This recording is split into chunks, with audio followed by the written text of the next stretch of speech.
इतना पैसा कमाकर भी हमारे घरों में सुकून क्यों खत्म हो गया है। एक वो वक्त था जब दुकानदार के पास खोटा सिक्का देना ही सबसे बड़ा फ्रॉड समझा जाता था। ये उन दिनों का जिक्र है जब मास्टर बच्चों को मारता था और बच्चे घर आकर बाप को नहीं बताते थे, और अगर बाप को बताते तो बाप और एक थप्पड़ दे देता था। ये वो वक्त था जब बड़े भाई के कपड़े छोटे भाई के काम में आते थे और ये कोई नई बात नहीं समझी जाती थी। लड़ाई के मौके पर कोई हथियार नहीं निकालता था, सिर्फ इतना कहना काफी था कि मैं तुम्हारे अब्बा जी से शिकायत करूंगा। ये सुनते ही लड़के का खून सुस्त हो जाता था। उस वक्त के अब्बा भी कमाल के थे। सुबह सवेरे फज्र की नमाज के लिए कड़क आवाज से सबको उठाया करते थे। बेतलब इबादतें करना हर घर का मामूल था। किसी घर में मेहमान आ जाए तो आस पास वाले हसरत भरी नजरों से देखते और फरमाइशें की जाती थीं कि मेहमान को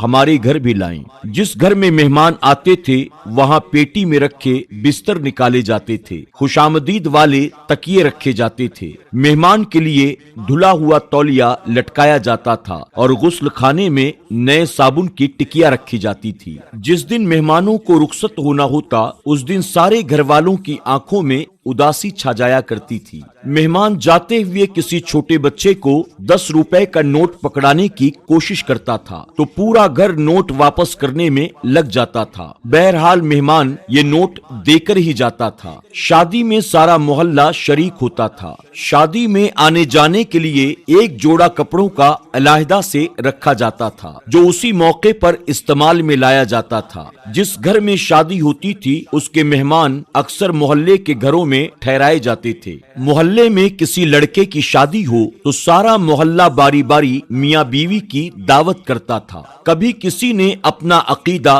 किसी पर थोपने की कोशिश नहीं की। सबका रोना हंसना सजना संवरना एक था। सबके दुख और सुख एक जैसे थे। न कोई गरीब था न कोई अमीर, सब खुशहाल थे। किसी किसी घर में ब्लैक एंड व्हाइट टीवी होता था और सारे मोहल्ले के बच्चे वहीं जाकर ड्रामे देखते थे।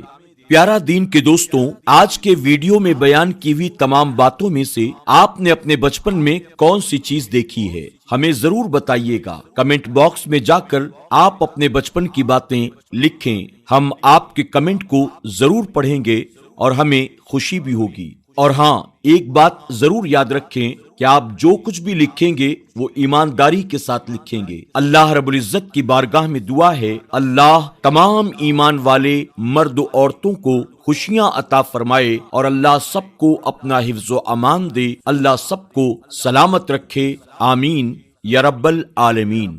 आपसे गुजारिश है कि आप इस वीडियो को अपने दोस्त अहबाब के साथ ज्यादा से ज्यादा शेयर करने की जरूर कोशिश करें। अल्लाह सबको अमल की तौफीक अता फरमाए। आमीन या रब्बल आलमीन।